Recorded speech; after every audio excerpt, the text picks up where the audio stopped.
클래런스 맥카트니라는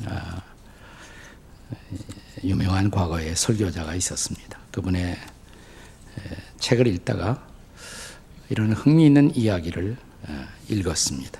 중세기 유럽의 한 농부가 마차를 타고 시골길을 가다가 한 늙은 부인이 길을 막고 자기를 태워줄 것을 요청했다고 합니다. 검은 망토 같은 옷을 입고 심상치 않은 분위기를 한 여인을 마차에 오르게 하시면서 이름을 물었다고 합니다. 부인의 이름은 뭡니까? 부인이 대답하기를 나는 미세스 콜레라요. 이렇게 대답을 했다고 합니다.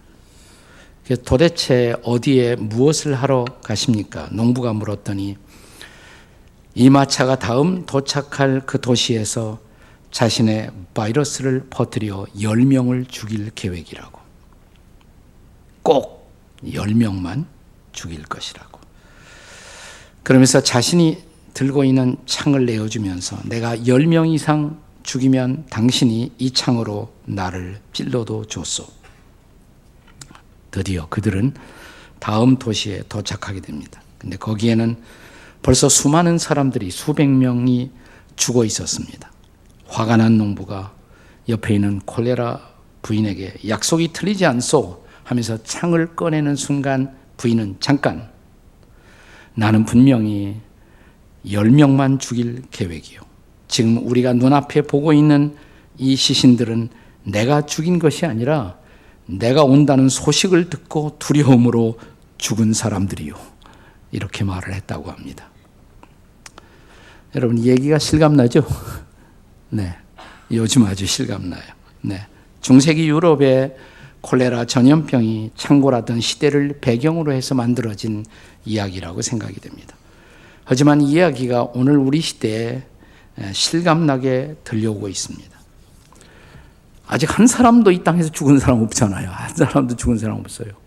그런데 5천만 명이 다 이 땅에 살고 있는 5천만 명이 평상시에 우리 생활이 다 마비가 된 채로 하루하루를 살아가고 있지 않습니까? 그런데 사실 이 질병이라는 것, 이것은 타락한 인생의 한 실존의 양상입니다. 2000년 전 예수께서 이 땅에 오셔서 구원자로서 그분이 행하신 사역을 설명할 때 복음서에 보면 세 가지 단어로 그분이 행하신 일을 설명하고 있습니다.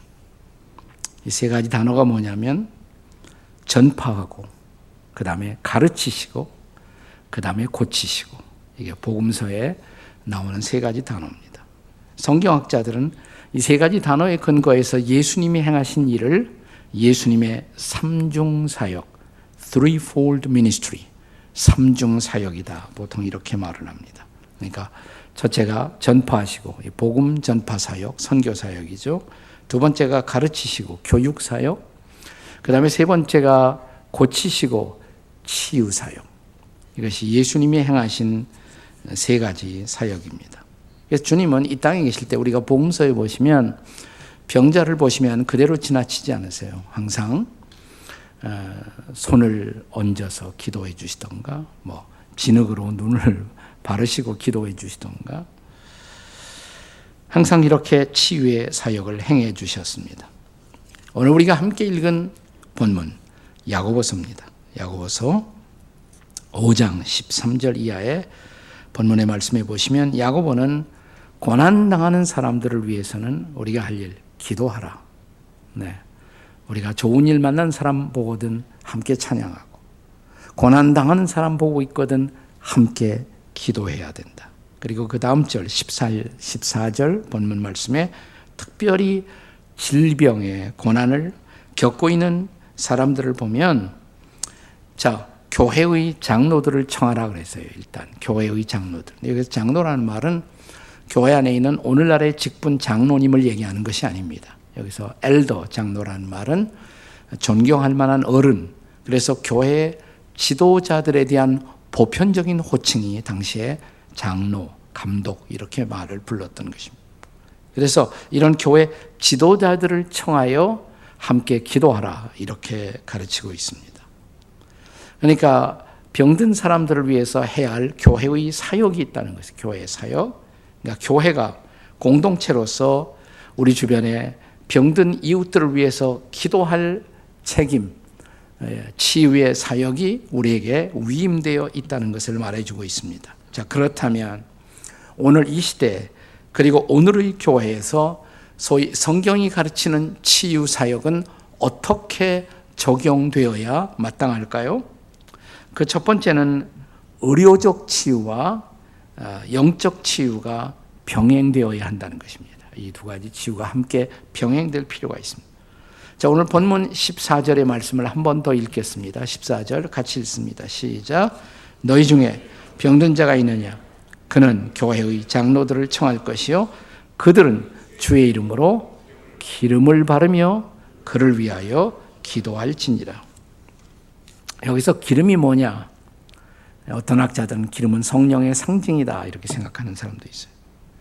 어떤 사람들은 기름을 바르며 기도하는 것이 실제로 병자를 위해서 기도할 때 기름을 바르고 기도해야 된다. 이것은 교회의 의식이다. 그래서 종류식이라는 과거에 교회 의식이 있었어요. 지금도 이렇게 기름병 가지고 다니면서 병자들을 위해서 먼저 기름을 이렇게 발라주고 기도해 주시는 그런 사역자들이 가끔 있습니다.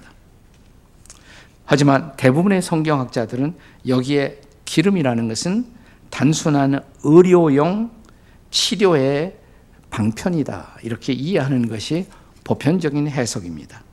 또 그것이 가장 본문을 자연스럽게 해석하는 것입니다. 왜냐하면 예수님 당시 성경이 기록되고 있던 성경 시대에 기름이라는 것은 의학적 치료의 용도로 쓰여지고 있었기 때문입니다. 자, 우선 구약에서 이사야 1장 6절의 말씀을 우리가 같이 한번 보겠습니다. 함께 같이 읽습니다. 시작. 발바닥에서 머리까지 성한 것이 없이 상한 것과 터진 것과 새로 맞은 흔적뿐이거늘 그것을 짜며 싸매며 기름으로 부드럽게 함을 받지 못하였도다. 자, 이 말씀에서 기름이 어떤 용도로 쓰여 있어요? 기름으로 어떻게 한다? 부드럽게 한다. 그러니까 분명하게 이것은 치유의 방편 혹은 치유의 용도로 의학적 약용의 효과를 기름을 바르면서 기대한 것으로 기록되어 있습니다.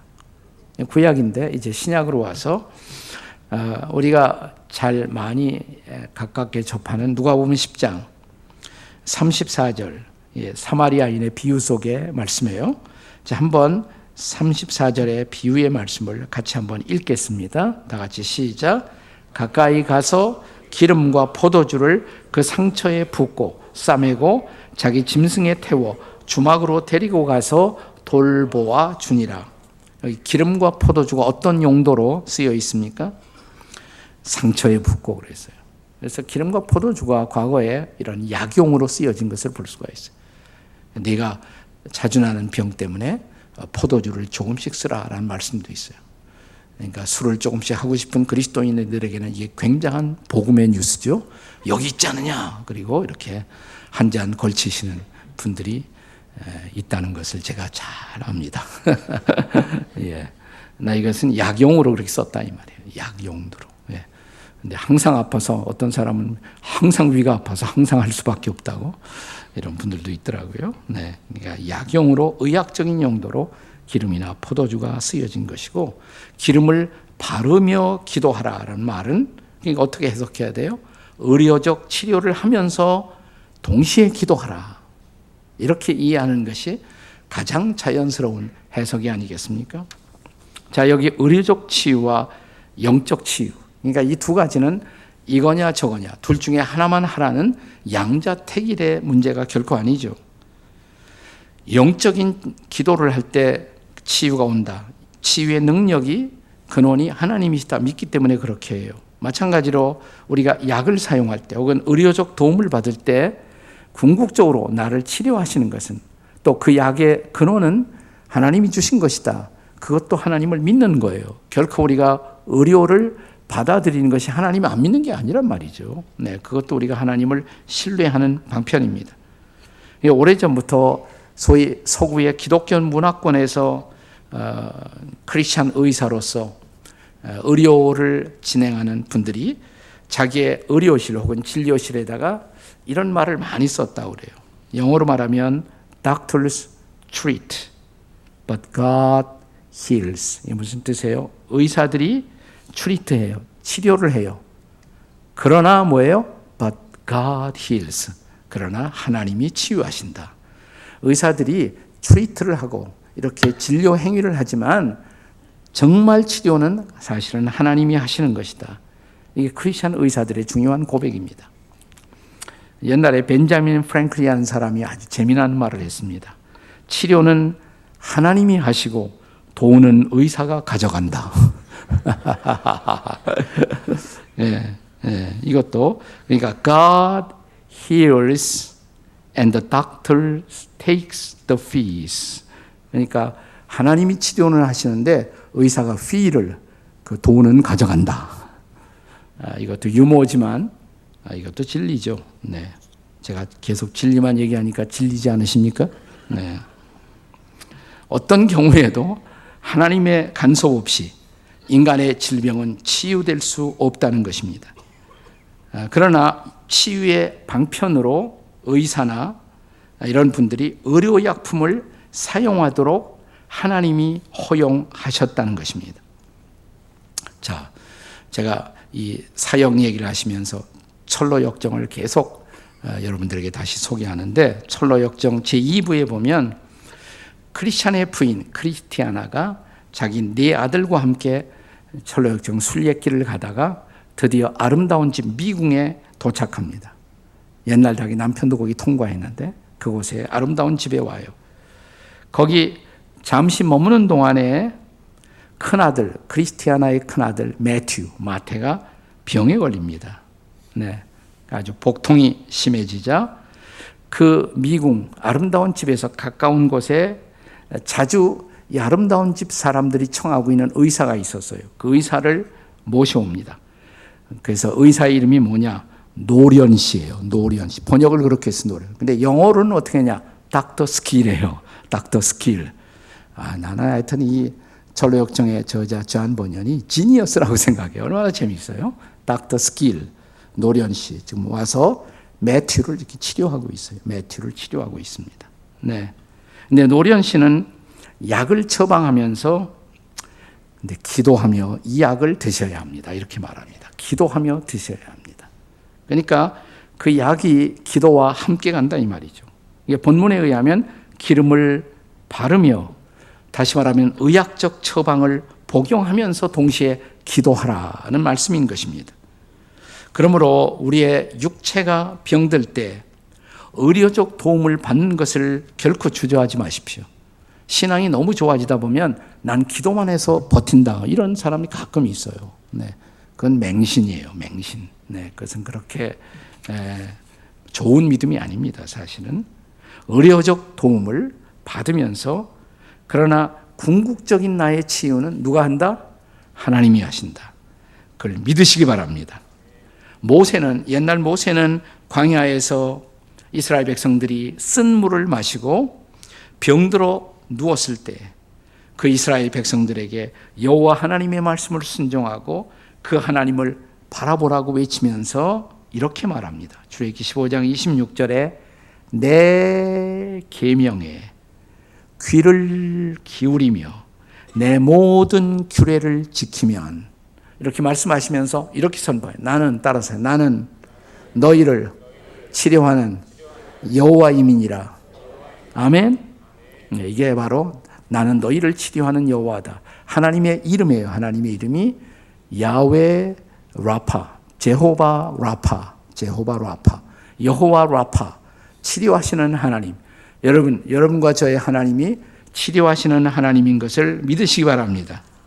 그러므로 우리들의 의학적 치유에는 반드시 궁극적인 치유자이신 그 하나님을 신뢰하는 믿음, 기도, 이런 영적 치유가 함께 동반되어야 할 줄로 믿습니다.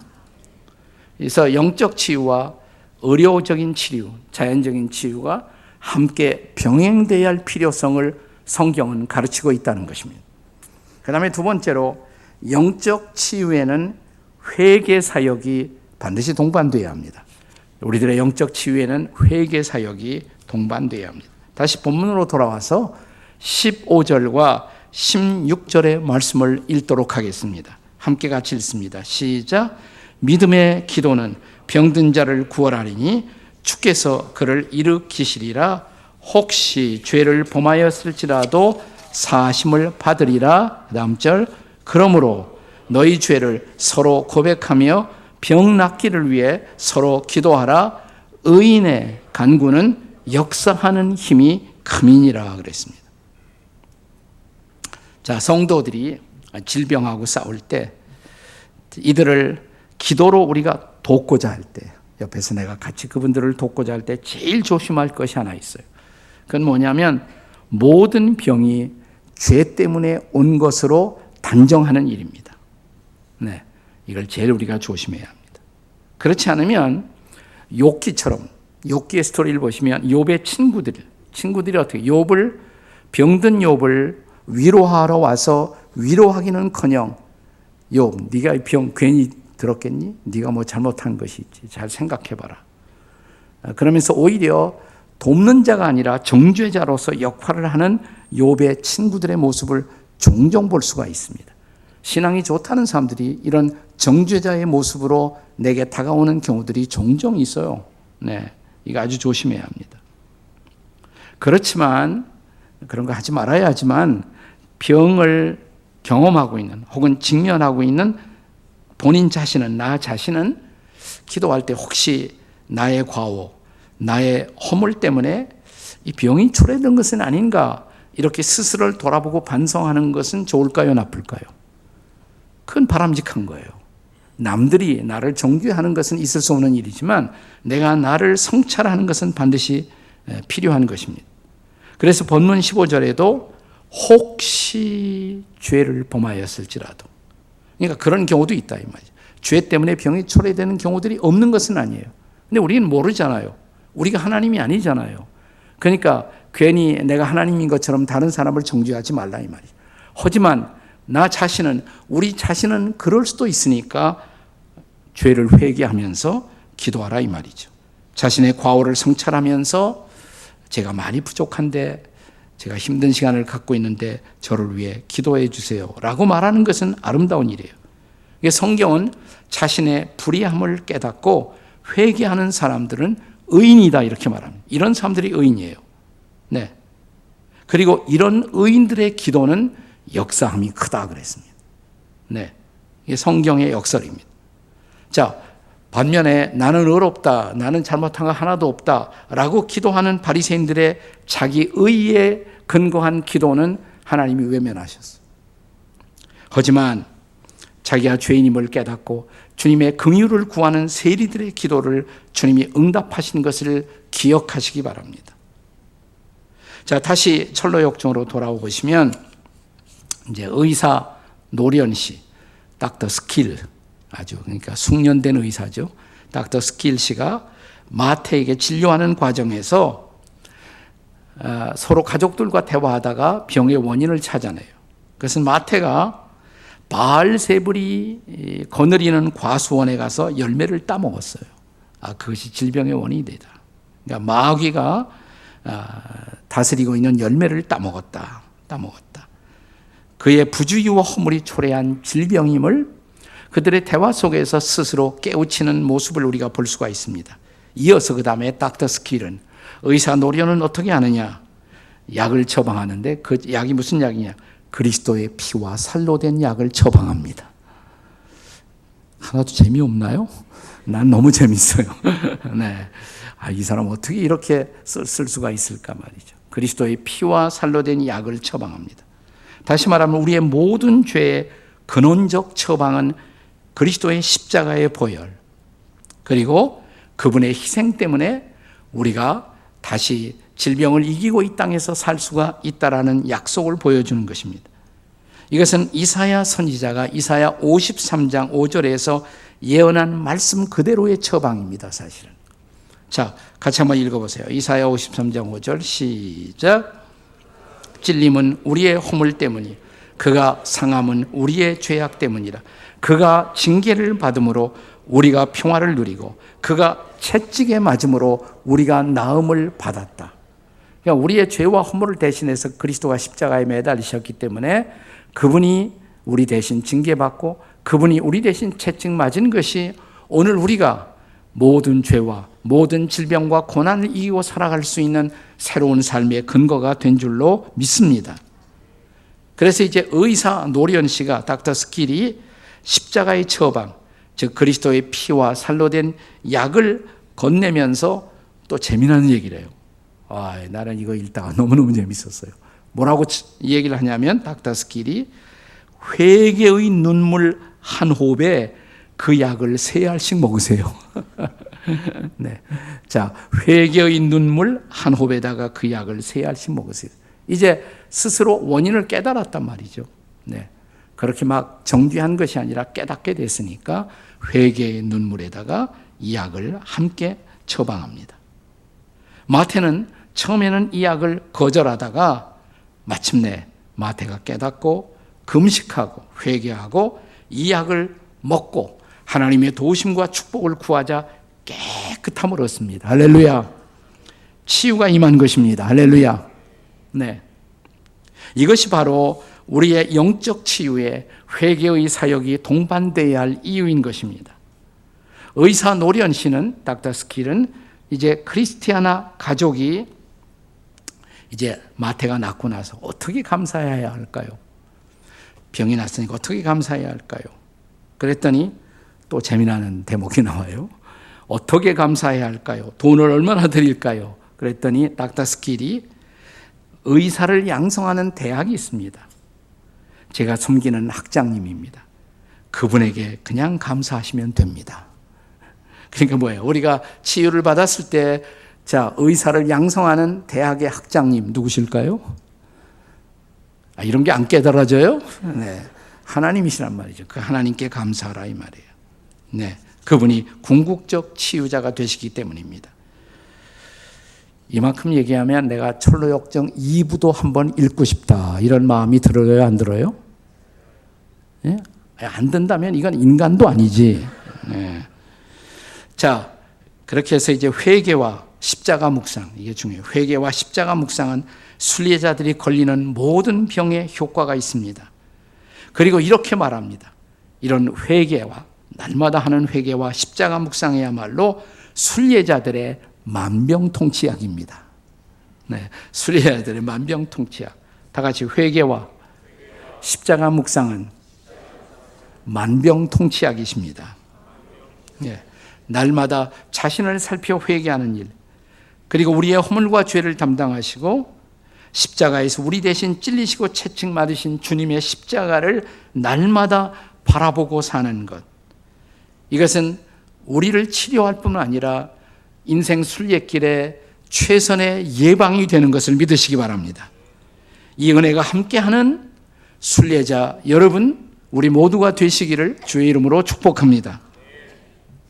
이제 마지막 세 번째는 뭐냐면 영적 치유의 중요한 방편이 뭐냐? 영적 치유의 중요한 방편은 믿음의 기도라는 것을 보여줍니다. 믿음의 기도가 영적 치유의 중요한 방편입니다. 다시 본문의 15절의 말씀을 함께 읽습니다. 15절 같이 읽어요. 다 같이 시작. 믿음의 기도는 병든 자를 구원하리니 주께서 그를 일으키시리라. 여기서 중요한 표현은 믿음의 기도. 이게 중요한 대목이에요. 믿음의 기도는 병든 자를 구원한다. 주께서는 또 성경에 우리가 읽어보면 아주 드물게 믿음이 없는 사람들에게도 주님이 역사하셔서 고치세요. 우리의 믿음과 상관없이 주님이 행하시는 기적적 치유의 사역들이 성경에 몇 번 나와요. 그런 경우들이 있어요. 그것은 기적이나 혹은 그 치유를 행하시는 하나님의 자의적 주권과 연관되어 있는 것입니다. 하나님이 원하시면 하시는 거죠. 그분이 전능하신 분이니까. 하지만 그것은 아주 예외적인 경우예요. exceptional case예요. 자, 성경에 소개되고 있는 대부분의 치유 사역들은 그 사역을 받아들이고 있는 사람들의 믿음, 그 믿음을 근거로 해서 치유 사역이 일어나고 있다는 사실입니다. 복음서의 치유의 기적을 보면 대부분 예수님이 누군가를 치료해 놓고 마지막에 무슨 말로 끝나요? 성경 읽으세요? 내 믿음이 너를 구원하였느니라. 이 말씀으로 꼭 끝납니다. 내 믿음이 너를 구원하느니라. 이 멘트와 함께 그 치유 케이스가 종결되는 경우들을 볼 수가 있습니다. 치유를 위해 기도할 때 우리의 믿음을 요구하시는 이유, 무엇 때문일까요? 한마디로 말하면 믿음이라는 것은 나와 전능자이신 하나님을 연결하는 것이에요. 우리가 그분을 믿는다? 믿음으로 나와 하나님이 연결되는 것입니다. 다시 말하면 믿음은 나와 내 믿음의 대상이신 하나님을 접속시키는, 커넥트시키는, 컨택시키는, 접속시키는 사건이 바로 믿음인 것입니다. 자, 12해를 혈루증으로 고생하던 여인의 치유 사건을 성경에서 기억하십니까? 마가복음 5장 25절 이하 34절에 보면 자, 예수님이 지나가신다. 치유하시는 예수님이 그 소문을 듣고 많은 사람들이 몰려왔어요. 그리고 그들은 무리들이 예수님을 애워싸고 밀고 있었다. 이렇게 성경은 기록합니다. 그런데 그때 한 여인이 예수님의 옷자락을 만지는데 특별하게 만진 것을 예수님이 아셨어요. 인지하셨습니다. 그리고 그 무리를 돌아보시면서 예수님이 이렇게 묻습니다. 누가 내 옷에 손을 대었느냐? 누가 내 옷에 손을 대었느냐? 많은 사람들이 예수님을 밀었어요. 터치했어요. 많은 사람들이 예수님을 밀고 있었단 말이에요. 그러나 다른 만짐, 다른 터치를 예수님이 아셨던 것입니다. 그리고 물으신 것입니다. 누가 내 옷에 손을 대었느냐? 왜냐하면 이 여인의 터치는 달랐어요.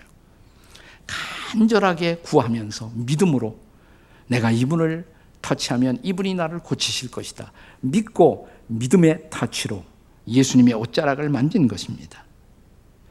그 장면에서 마가복음 5장 30절에 보시면 이렇게 말씀이 기록되어 있어요. 잘 보세요.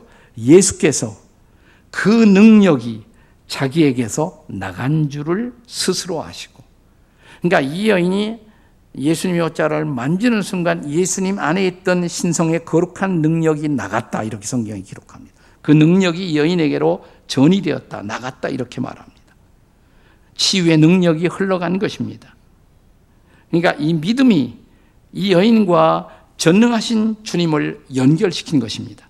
그리고 이 사건의 말미에 마가복음 5장 34절에 이렇게 기록합니다. 자, 5장 34절을 다 같이 한번 읽겠습니다. 시작. 예수께서 이르시되 딸아 내 믿음이 너를 구원하였으니 평안히 가라. 내 병에서 놓여 건강할지어다. 아멘.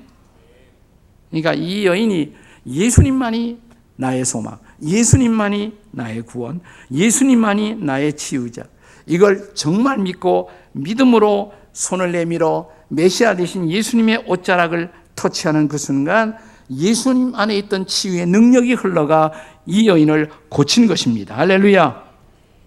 믿음의 기도가 고치는 거예요. 믿음의 기도가. 그래서 그냥 기도가 아니라 믿고 기도해야 된단 말이죠. 정말 믿고 기도해야 돼요. 또 우리가 믿고 기도한다. 이 믿음의 기도는 나 자신뿐만 아니라 우리의 이웃들을 구원의 길로, 우리의 이웃들을 치유의 길로 인도하기도 합니다. 자, 마가복음 2장 5절에 보면 중풍병자가 등장하죠. 우리가 잘 아는 사건이에요. 이것도 중풍병자는 몸을 움직일 수 없어요. 예수님 만나서 기도받고 싶은데, 그래서 어떻게 했어요? 내 친구들이 이제 이 병자를 들것에 데리고 가서 예수님 계신 곳에 천정을, 지붕을 뜯고, 그러니까 우리 같은 이런 천정 생각하면 안 돼요. 네. 이스라엘에 가보면 아주 가볍게 나뭇잎을 얹어서 한 이런 지붕들이 많이 있어요. 그런 거였을 거예요.